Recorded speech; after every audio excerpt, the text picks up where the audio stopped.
It was a typical afternoon at the local market.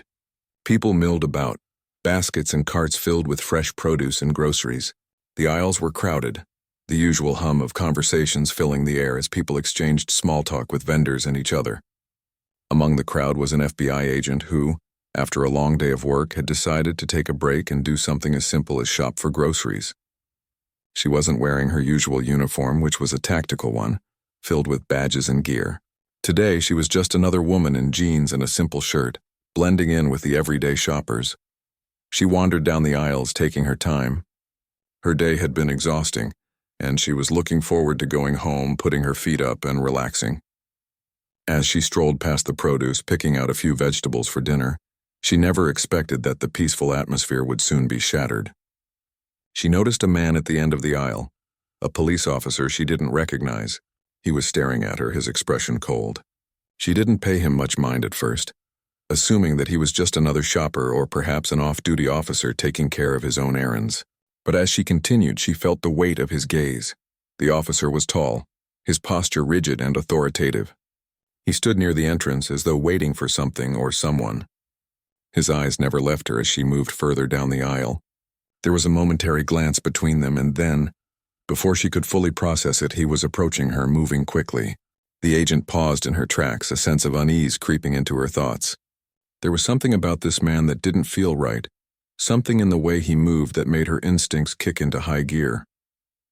Without any warning, the officer spoke sharply. "Stop right there," he commanded, his voice low but forceful.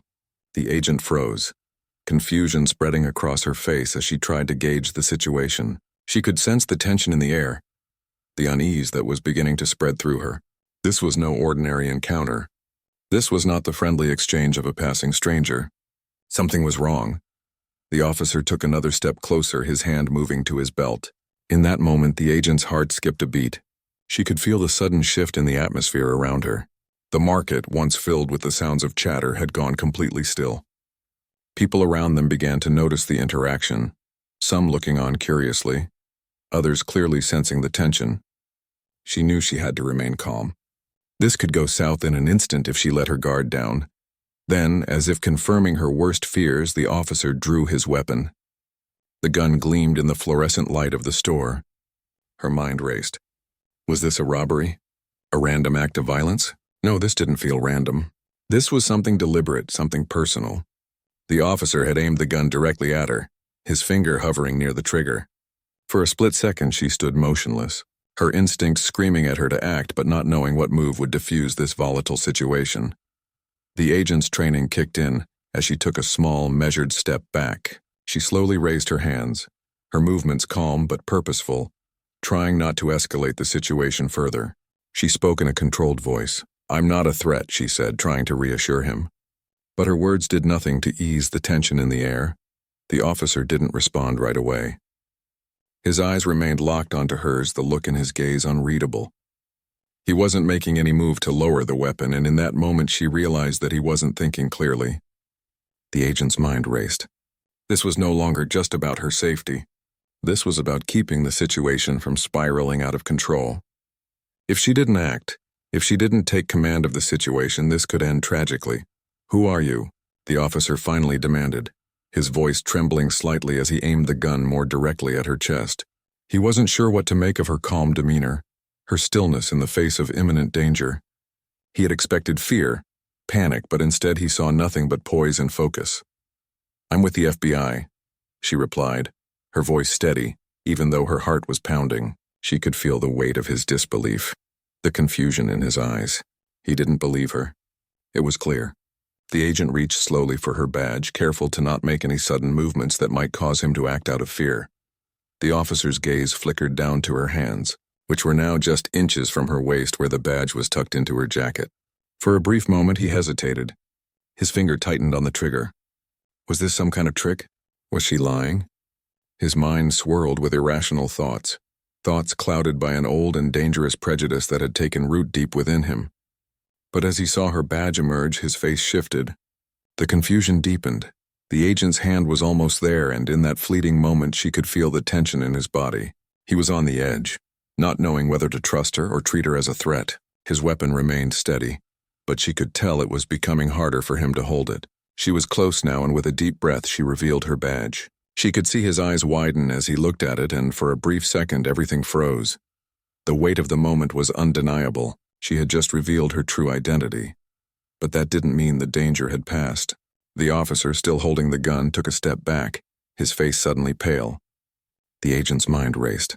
This was not just a random act of aggression. This man had made a decision to treat her as a threat before even understanding who she was, based entirely on assumptions and prejudices. He had aimed his weapon at an FBI agent, a member of the very force he was supposed to protect and serve with. That was a crime, and one that could not be ignored. As the agent continued to assess the situation, she knew there was still a chance to de-escalate it further. She had to get him to stand down before anyone got hurt, but she also had to make sure she didn't let him think he could control her. She needed to maintain authority, but she couldn't afford to make any wrong moves. If she was too aggressive, it could give him the reason he was looking for to pull that trigger. The officer's eyes flicked back and forth between her badge and her face. He was unsure. The confusion on his face deepened, but the tension in the air was still thick. The agent could see it in his eyes. The regret was starting to settle in, but it wasn't enough to stop him from holding the weapon in his hand. If she made the wrong move, it could all unravel in an instant. The agent's voice remained calm as she spoke again, trying to keep the situation from spiraling out of control. "I don't want any trouble," she said, keeping her tone even. "I'm just here to shop. You've made a mistake, but we can fix this.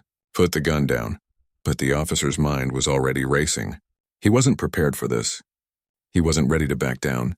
He had made a decision, and it was clear he wasn't going to change his course so easily. The market was silent except for their voices. People watched from behind aisles, barely daring to breathe. The agent's calm demeanor contrasted sharply with the officer's nervous energy.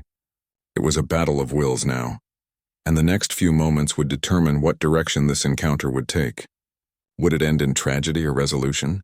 The officer's grip on the gun tightened, and his eyes flicked nervously between the badge and the agent's face. The market was still, the usual chatter and the sounds of shopping now drowned by the tension that hung in the air. Everyone in the vicinity was watching, too afraid to intervene, too uncertain of how to handle the situation. The agent remained calm, her training allowing her to control the fear that lurked beneath her composed exterior. For a few moments, neither of them spoke. The officer's breath was shallow, his brow furrowed in confusion. He didn't want to believe what he was seeing. An FBI agent, right here in the middle of the market. A part of him wanted to back away, to lower the gun and pretend it hadn't happened, but another part, clouded by old prejudices, was still unsure. He had been so sure of his assumptions, and now he was confronted with the uncomfortable truth that he had made a dangerous mistake. The agent knew that she had to be the one to break the silence. She couldn't let him dwell on his confusion for too long. The longer this standoff lasted, the greater the risk. "You don't need to do this," she said, her voice soft but firm. "Put the gun down and we can talk this through." Her words were met with a tense silence. The officer's hand didn't move. He didn't lower the gun. In fact, his grip seemed to tighten. His body was shaking slightly, and she could see the struggle in his eyes. He was caught between two worlds, one that told him to trust the badge in front of him and another that whispered old biases, dangerous beliefs that had nothing to do with the situation at hand. The agent had been trained to recognize when people were at war with themselves, and right now, that was exactly what was happening with this officer. The agent took another careful step back, her eyes still locked on him. She needed to make sure he knew that he didn't have control of the situation anymore. The gun was still trained on her, but she had a tactical advantage. Her mind was already analyzing every possible way this could play out. There were too many people watching, and she couldn't afford to make a misstep. The officer's face reddened as he shifted from one foot to the other. The tension in his shoulders was evident. He had made his first mistake when he assumed she was a threat based on nothing but his biases. But this moment, the one where he was still holding a weapon on a fellow law enforcement officer, was about to be his second mistake. And it was a mistake that could cost him everything: his job, his reputation, his freedom. "You've got this wrong," she continued, her voice as steady as before. "You're making a huge mistake." She had to break through to him. She couldn't give him the chance to dig deeper into his own insecurities and make another rash decision. I'm not the enemy. I'm just here to get some groceries. That's all. Still, he didn't lower the gun. The agent could feel the weight of his gaze on her, the heat of it. His eyes were no longer filled with anger, but with something far more dangerous. Doubt. He was starting to question himself, starting to realize that his assumptions had been completely wrong. But it wasn't enough. His pride was still holding him back. He couldn't afford to admit his mistake. Not yet. The agent's mind raced. She had to be careful. There were too many variables. If she made one wrong move, if she gave him a reason to act out of fear, the entire situation could spiral into violence. Listen to me, she said, her voice lower now, calm but commanding. You don't want to do this. You don't want to be remembered for this. He flinched at her words, his eyes briefly darting to the crowd behind him. It was as if for a moment he could see the weight of his actions. The crowd of witnesses who would forever remember the cop who had aimed his gun at an FBI agent in broad daylight. He looked at them, saw their eyes on him, and it was like the pressure was building, forcing him to confront the reality of the situation. But he didn't move. His hand was still trembling as he clutched the weapon, his face contorted with conflict.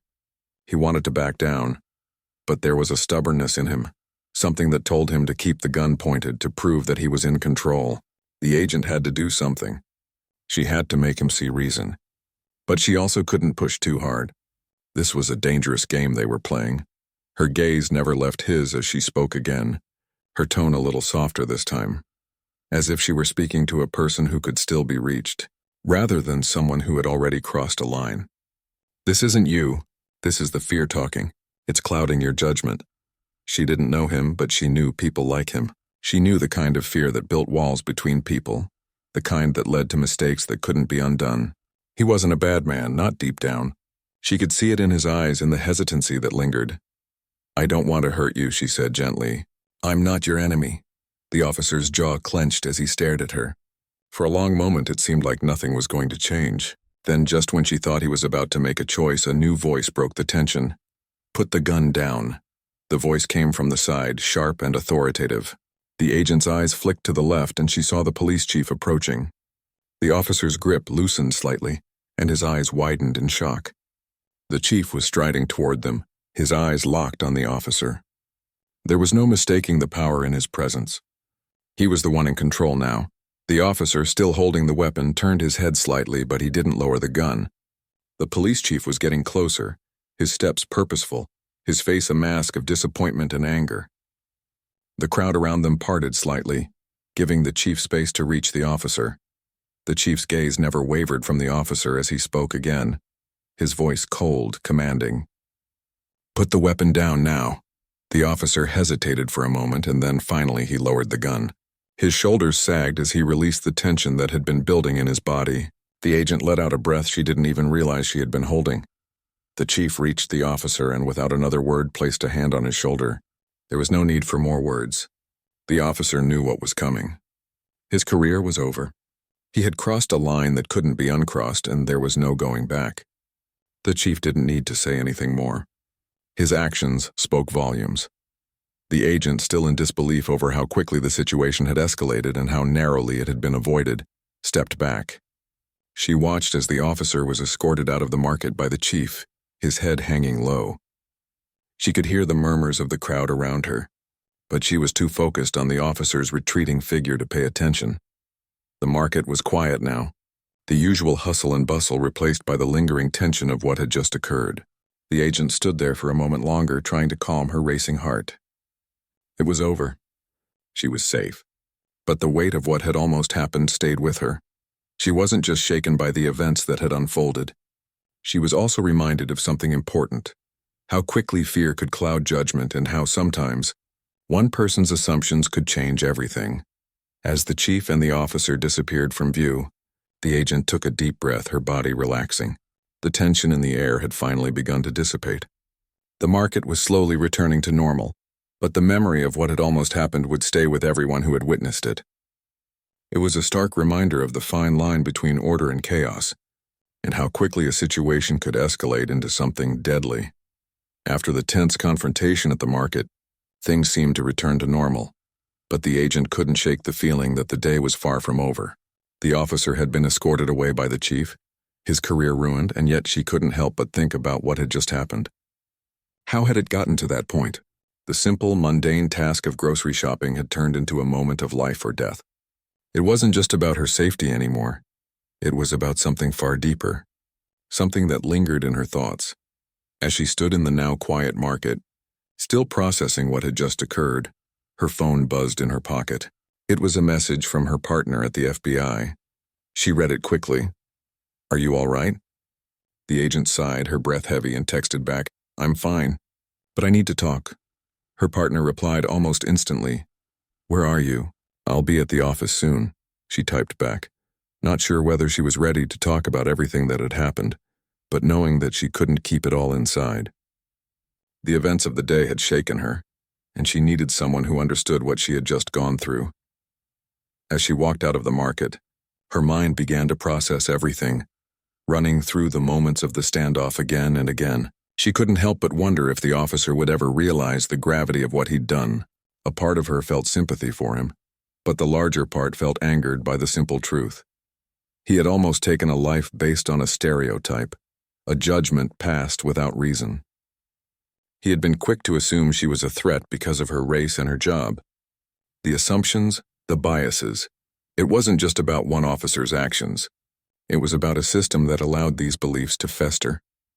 She shook her head, pushing the thoughts aside for now. She had a job to do, and that job was to keep moving forward, to do what she could to make a difference. She had learned over the years that sometimes the hardest thing to do was keep fighting when it felt like the fight was endless. As she made her way back to the FBI office, she couldn't help but feel the weight of the world on her shoulders. What if the officer's actions had been just one part of a larger issue? What if others were out there, just waiting for the right moment to act on their biases? She couldn't answer those questions, but she knew that it would take a lot more than just one person standing up for what was right to change the system. The office was quiet when she arrived, and her partner was already waiting for her. The moment they made eye contact, the agent could see the concern in her partner's eyes. The two had worked together for years, and though they didn't always agree, they understood each other in ways that no one else did. It was that understanding that made her feel like she could talk, even when it seemed impossible. "So what happened?" her partner asked as she gestured for the agent to sit. "We heard about the situation at the market. You're okay?" The agent nodded, still feeling the adrenaline pumping through her veins. "I'm fine. I'm just shaken up." Her partner leaned forward, her expression serious. "Shaken up? That doesn't sound like fine. What happened exactly?" The agent let out a deep breath and began recounting the events in as much detail as she could remember. She talked about the officer, about how his gaze had been filled with suspicion the moment he saw her, about the way he had approached her and drawn his weapon. She explained how she had tried to de-escalate the situation, keeping her cool and talking him down as best she could. And finally, she talked about the police chief's arrival, the relief that came when the officer finally lowered the gun, but also the sense of anger that lingered. Her partner listened closely, her face serious but understanding. When the agent finished speaking, her partner took a moment before responding. "That's a lot to process, but it's good that you're safe. You did the right thing. But I have to ask, did he seem like he was reacting because of you specifically? Or was it more about the situation as a whole? I mean, the gun, the tension, it was all there, but what do you think triggered him?" The agent paused. She thought about the officer's reaction, the way his eyes had locked onto her the moment they crossed paths. He had been waiting for her, watching her with something that went beyond suspicion. There had been something deeper behind his actions, something personal. It wasn't just that she was an FBI agent. It wasn't just her race. There was something more. "I think it was both," she finally said. "He saw me as a threat, but I think it was also about his own insecurities. His assumptions about me, based on what he thought he knew about people like me. It was like he had already made up his mind about me before I even said a word." Her partner nodded, her expression thoughtful. "That's what makes this so complicated, right? It's not just about the actions themselves, but what's behind them. The biases that people carry with them every day, consciously or unconsciously. It's the same thing we deal with in our line of work, right? We're trained to act quickly, to respond with confidence, But how many times do we really stop and think about why we make the decisions we do? The agent sat in silence for a moment, taking in her partner's words. It was true. They were all trained to act on instinct, to make split-second decisions that could mean life or death. But that didn't mean those decisions were always right. Sometimes they were based on fear or anger, or assumptions that didn't reflect reality. It wasn't just the officer's mistake. It was a failure of a larger system, a system that had taught people to distrust anyone who didn't look like them, anyone who didn't fit their idea of the other. She looked at her partner, her eyes filled with a mixture of frustration and determination. We can't let this keep happening. We can't let this cycle continue. Her partner nodded, understanding the weight of the words. I know, and we won't. But it's going to take time, and it's going to take people who are willing to speak up, to challenge the way things are. But the first step is exactly what you did today. You didn't back down. You didn't let fear control you. You took charge of the situation. That's what counts. The agent took a deep breath, feeling the weight of her partner's words. She knew it wasn't going to be easy, that the road ahead would be long and filled with obstacles. But for the first time that day, she felt a small spark of hope. She had taken control when it mattered. She had done the right thing. And no matter how difficult the journey ahead, she knew she had to keep moving forward. In the days that followed, the agent's life slowly returned to normal. She went back to the daily grind, investigating cases, working alongside her team, doing what she had always done. But the incident at the market stayed with her. It was a reminder of how easily things could spiral out of control. How a simple misunderstanding, a moment of fear and doubt, could lead to something catastrophic. But it was also a reminder of the power of taking a stand, of speaking out against the things that were wrong, no matter how difficult it might seem. And in the end, that was the lesson she would carry with her forever. The officer had made his choice. He had acted on fear and ignorance, and in doing so he had lost everything. But the agent had chosen to act on calm and reason, and that made all the difference. The fight wasn't over, not by a long shot. But for today, the agent had won a small victory, a victory for herself, for the people who had witnessed the encounter, and for anyone who believed that change could come. No matter how difficult the path, the days following the incident at the market passed by with a strange sense of normalcy. But for the agent, nothing felt normal. She kept replaying the events over in her head. The officer's suspicious gaze, the tension in his stance, the cold barrel of the gun aimed at her. The fact that he had almost pulled the trigger haunted her, even though she had been able to de-escalate the situation.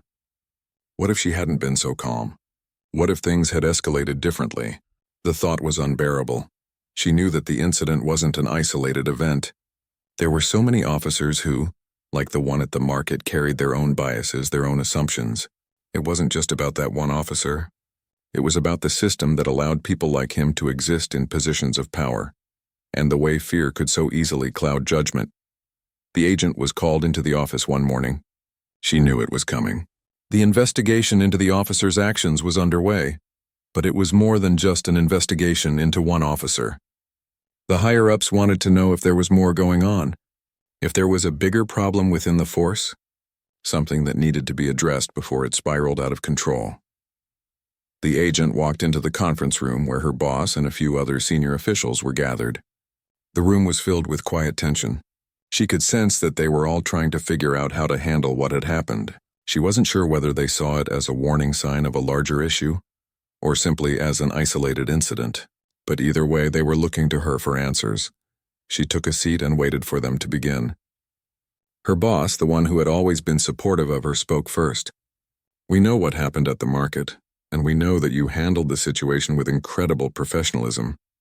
But what we don't know is how deep this issue really goes. We're not just talking about one officer anymore. We're talking about a culture that may be harboring dangerous biases. We need to understand if this is a bigger problem." The agent nodded, her hands clenched in her lap. She had known this was coming, but it still felt surreal to hear the words spoken aloud. "I agree," she said. "It's not just about one officer. I've been in situations before where I felt like people are making assumptions about me before I even speak. It's a part of the job, but it's something we can't ignore. This incident is just one example of what could happen if we don't address these biases."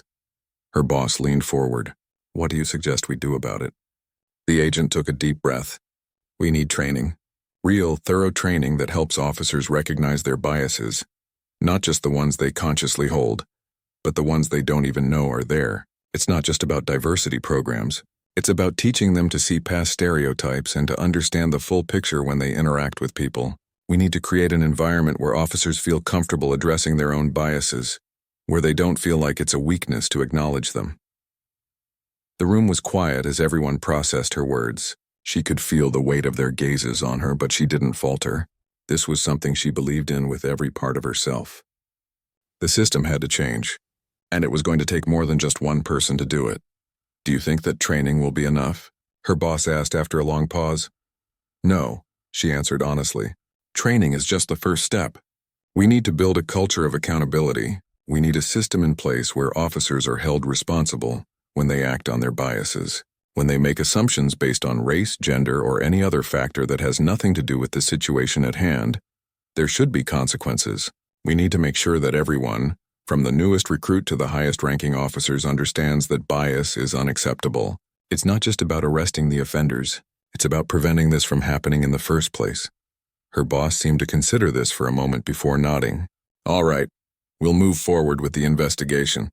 We'll look into what kind of bias training is being done, and whether it's enough. But I'll be honest, the road to changing a culture like this is going to be long. The agent nodded. She knew it wouldn't be easy, but she wasn't going to back down. Not now. Not after everything that had happened. In the days that followed, the investigation into the officers' actions continued. The agent found herself dealing with the media, fielding questions from reporters who wanted to know more about what had happened at the market.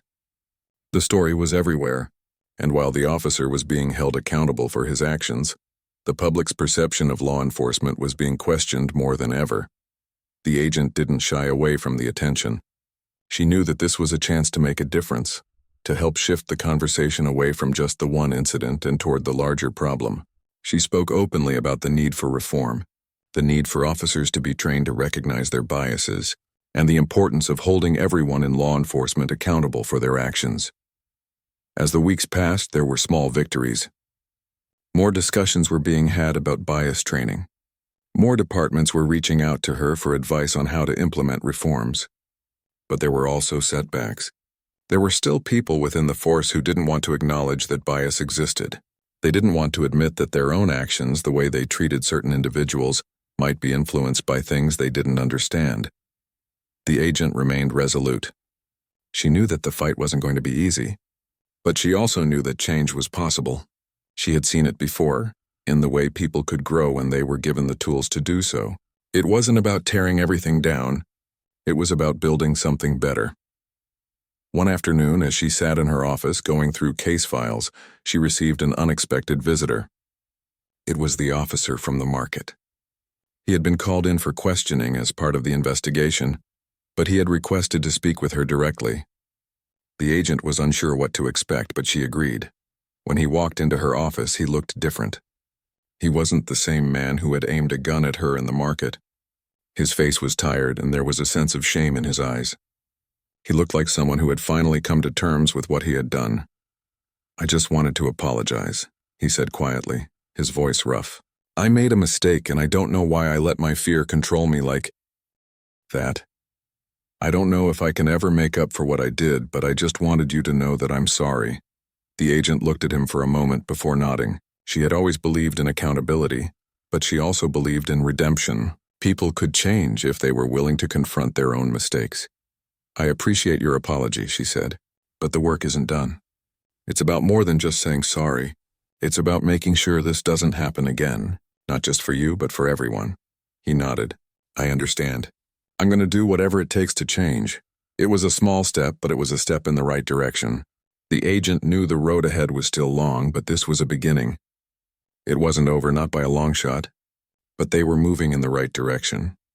And that, for now, was enough.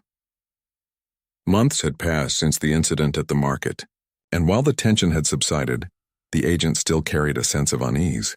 The conversation around bias and accountability had started to shift, but real change was still slow. She had learned over time that change within systems like law enforcement was never immediate. It took patience, persistence, and most of all, courage.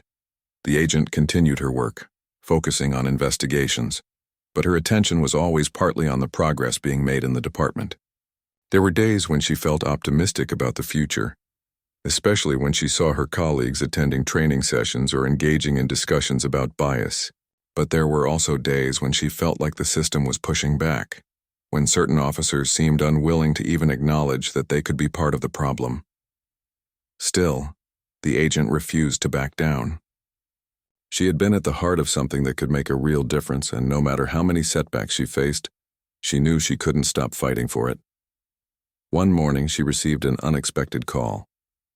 It was from the police chief. She hadn't spoken to him in a while, and hearing from him now felt like a reminder of how much had changed in the past months. When she picked up the phone, his voice was calm but serious.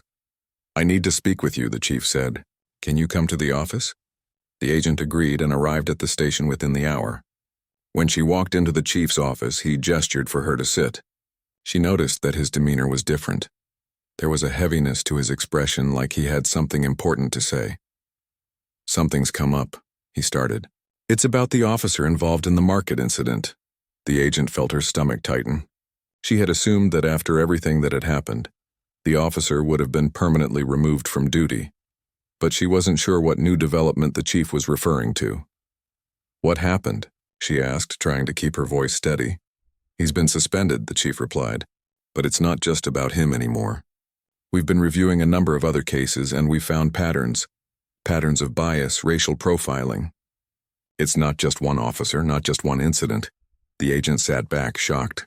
She had suspected something like this might be happening, but hearing it confirmed sent a chill down her spine. "How many cases are we talking about?" she asked, her voice barely above a whisper. The chief looked at her directly. "Enough to make us reconsider everything. It's not just a few isolated incidents. It's a larger issue that has been going on for years, maybe longer." The weight of his words hung in the air, and for a moment the agent struggled to process what she was hearing. It was one thing to know that problems like this existed, but it was something entirely different to realize just how widespread they were. "We have a responsibility to fix this," the chief continued, his voice firm. "I know we've started making changes, but now it's clear we need to do more. We're going to implement a full review of every officer's record, focus on transparency, and bring in external experts to help us with bias training. This can't just be a superficial change. We need to root out the issues at the core." The agent nodded, feeling both a sense of validation and a deep frustration. She had known that something larger was at play, but hearing it confirmed meant that there was no turning back. This wasn't just about the one officer anymore, it was about the culture of the entire department. "I'll help with whatever you need," she said, her resolve clear. "But we need to make sure this is more than just a public relations move. We need real, tangible changes that will prevent this from happening again." The chief met her gaze, and for the first time in a long while, she saw a flicker of something in his eyes, something that looked like hope. "I agree," he said quietly, "and we're going to need everyone on board. This won't be easy, but it's the right thing to do." The agent left the meeting with a sense of both urgency and determination. This was the moment she had been waiting for, the moment when everything she had fought for would come to fruition. But she knew that this was just the beginning. There would be resistance. There would be challenges. But she was ready. In the days that followed, the agent worked alongside the chief and other senior officers to organize the internal review. She helped compile reports, worked with external consultants to improve the bias training programs, and even reached out to community leaders to ensure that the department's efforts were not just a top-down initiative, but something that involved the people they served. As the department began to roll out its new initiatives, there was a noticeable shift in the atmosphere. Officers were more willing to engage in difficult conversations, even if they were uncomfortable. Some had initially resisted the idea of acknowledging their biases, but with the chief's strong support, they began to open up. The agent couldn't help but feel a small sense of pride in the progress that was being made. But as much as she wanted to believe that things were changing, she knew that real change would take time. The system was vast and its problems ran deep. The agent understood that. It was not enough to simply implement training or review cases. The culture of the department had to shift, and that was something that would take years, not months. One afternoon, The agent found herself speaking at a community event, discussing the progress that had been made and the steps that were still necessary. As she addressed the crowd, she realized just how far she had come. When she first started, it felt like a lone battle, but now she was part of a collective effort, a team of officers, community leaders, and activists who were working together to change the system from within. "There is still so much work to be done," she said to the crowd, her voice steady, "but we are moving in the right direction. We have taken the first steps and we will continue to push forward. This isn't just about one incident. It's about ensuring that everyone, no matter who they are, is treated with dignity and respect. That is the work we must continue." The crowd applauded and the agent felt a deep sense of fulfillment. She knew that this work was far from over. But for the first time in a long while, she felt hopeful about the future. The officer who had pointed the gun at her had lost his job. And while she would never forget that day, she had come to understand that the larger battle was more than just about one man's actions. It was about creating a system that no longer allowed fear and bias to dictate the way people were treated. It was about creating a law enforcement culture where every officer understood their responsibility to the people they served. And though the road ahead was still long and uncertain, the agent knew that the changes they had begun to implement would make a difference. She couldn't change everything on her own, but she was no longer fighting alone. She was part of a movement that was determined to make a better, safer world for everyone, one step at a time. The journey was far from over, but the agent knew that she was on the right path. She would keep pushing, keep speaking out, and keep fighting until the system was the way it should be. Fair, just and truly accountable. Weeks passed, and the momentum continued to build. But the agent knew this was not a moment of victory. It was just a beginning. The work that had been started was important, but it was not enough. Real lasting change within a law enforcement department wasn't something that could happen in a few months or even a year. The agent had seen that firsthand. From the moment the officer aimed his gun at her in the market to the ongoing investigation that had slowly uncovered patterns of deeper, systemic biases, the agent's day-to-day responsibilities continued as they always did. But she couldn't help but feel like there was a new weight to everything now. Every case she worked on, every interaction with her colleagues, seemed to be seen through a different lens, one that made her hyper-aware of biases, even the ones that were so ingrained that they felt invisible. But she knew this was part of the process. It was painful, uncomfortable work, but it was necessary if they were ever going to achieve the kind of systemic change they had all been fighting for. The department's internal review was underway. Officers had been reassigned, their records scrutinized, and many had been asked to undergo additional training. But it wasn't just about reviewing past cases. The agent, now more certain than ever of her mission, was focused on ensuring that these changes would stick, that they would create a new culture of accountability and inclusivity. There were moments when the agent felt hopeful. More and more officers were willing to acknowledge their biases and participate in uncomfortable conversations about race, privilege, and fairness. But those same conversations often met resistance from some of the higher-ups, those who felt that the changes were happening too quickly or too publicly. The chief had been supportive throughout the process, but even he was beginning to feel the pressure. As the investigations into various officers' conduct continued, the media began to take more of an interest in the department. The story had gained national attention, and while that meant more support for the changes they were trying to implement, it also meant heightened scrutiny. In one of the meetings with the senior leadership, the chief made a pointed remark. "We're doing this because it's the right thing to do, but we need to think about the long term. This department isn't just going to change overnight. We need to make sure we're prepared for the pushback we're going to face." The agent had heard the chief's words, but they resonated with her more now. She understood that real change required patience. It was a marathon, not a sprint. The same officers who had resisted acknowledging their biases now needed to be shown why these changes were essential for their work and their community. Despite the slow progress, there were moments of breakthrough. During a department-wide meeting, one officer who had initially been opposed to bias training stood up. "I didn't think it would matter," he said. "But I've learned a lot over the past few months. I've realized how much I've taken my own assumptions for granted. I think I can do better." The agent watched as this officer, once a staunch defender of the status quo, took responsibility for his own shortcomings. It was small, but it was a victory, and it gave her the hope she needed to keep pushing forward, to keep believing that change was possible. Still, not everyone was so willing to accept the need for reform. There were those within the department who quietly resented the growing emphasis on cultural competency and bias awareness. Some officers still viewed these initiatives as unnecessary or worse, as an attack on their integrity. They didn't see the need for these changes, or they feared that admitting their biases would somehow make them appear weak or incompetent. One afternoon, as the agent sat with a group of officers discussing a recent case, one officer spoke up. "I get it," he said, "but how long are we going to keep talking about this? We're here to do our jobs, to protect people. What's the point of constantly focusing on this stuff?" The agent paused, carefully choosing her words. "It's not about focusing on our flaws. It's about making sure we do our jobs better. It's about making sure we don't carry assumptions into our work that can harm people. We can't ignore this, because ignoring it means we continue to make mistakes and people's lives are at stake." The officer was quiet for a moment, and the room fell into an uneasy silence. Then another officer spoke, more quietly than before. "She's right," he said. "It's not easy, but we can't pretend this isn't a problem. We have to get it right.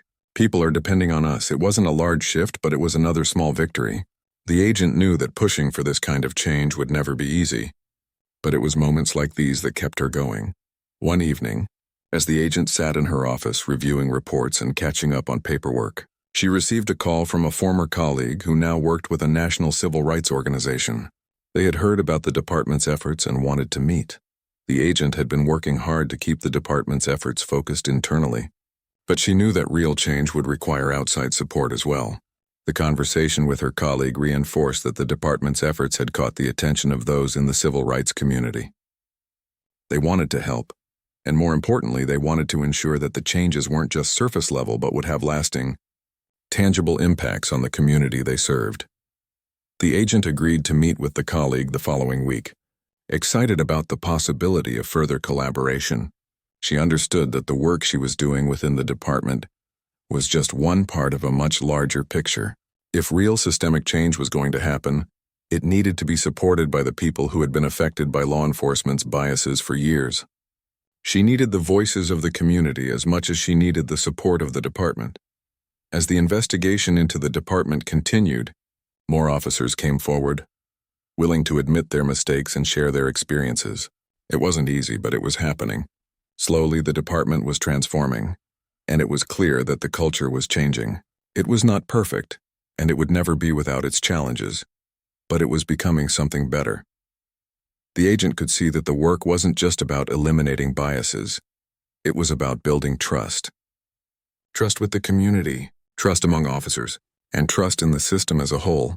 She knew this was just one chapter in a much larger story, but it was a story that she was committed to telling. One day, as she left the office, she couldn't help but reflect on how far things had come. The days when she had felt alone, when she had questioned whether her efforts would ever make a difference, felt distant. Now, as she looked around at the colleagues who were working beside her, pushing toward the same goal, she knew that change was possible. The road ahead was still long, but she wasn't walking it alone anymore.